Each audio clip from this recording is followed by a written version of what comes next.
ఆ రోజు మీ చైన్ని వీళ్ళే తీసిచ్చారు. ఓ థ్యాంక్స్. పర్వాలేదులేండి.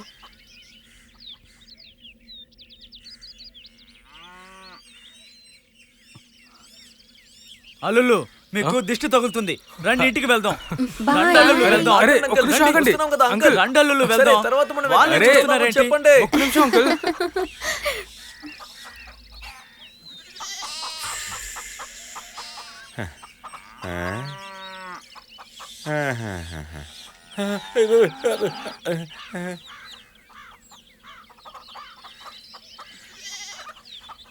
అన్నా అన్నా బయటికి రావన్నా, నేను చూసేశాను.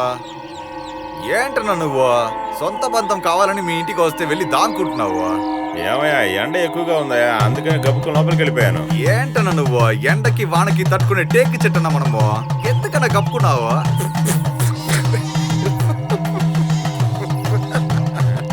ఏంటన్నా ఇట్టాగా? ఏంది అట్టాగా?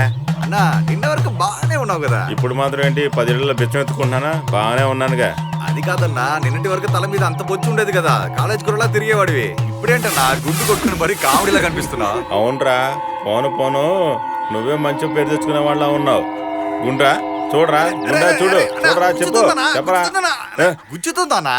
ఏంటన్నా ఇలా చేస్తున్నావు? గుచ్చుకుంటుంది కదా, గుచ్చుకుంటుంది కదా. ఇది గుండు కాదురా, ఎండాకాలం పెట్టుకున్న స్టైల్.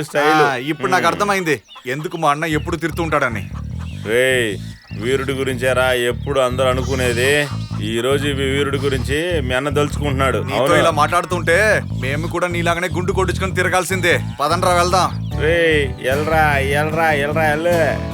నిజంగా ఏం జరిగిందో నాకు మాత్రమే తెలుసురా, తప్పించుకున్నాను బాబు. బ్రదర్, ఈ ఊర్లో ఎప్పుడెప్పుడు ఎవడో సమస్య తెచ్చి పెడతారో అర్థం కావట్లేదు. బాగా కోపం వస్తుంది. పట్టించుకోకు బ్రదర్, అయినా వాళ్ళు చదువు రానోళ్ళు, మళ్ళాంటి వాళ్ళని ఏం చేస్తారు చెప్పండి. రే అబ్బాయిలు ఆగండ్రా.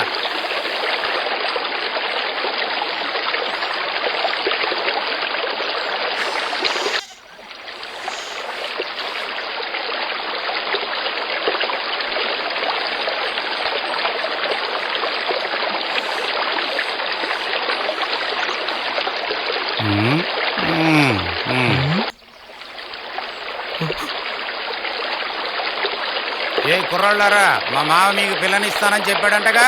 వాడు చెప్పాడని మీరు అలా చేసుకున్నారంటే మీ మెడలు పీకలు తీసేస్తా. మా అక్క కూతుర్ని మీరు చూసారా, మీ కళ్ళు పీకేస్తా. మేము పని మీద రాలేదండి, వేరే పని మీద వచ్చాం. దానికి వచ్చారా దీనికి వచ్చారా నాకు అనవసరం. మా మామ కూతుర్ని చేసుకోవాలని అనుకున్నారా, మీరు నిద్రపోయేటప్పుడు మెడలు కోసేస్తా.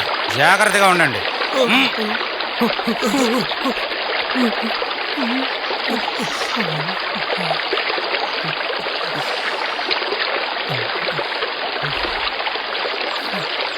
పండి.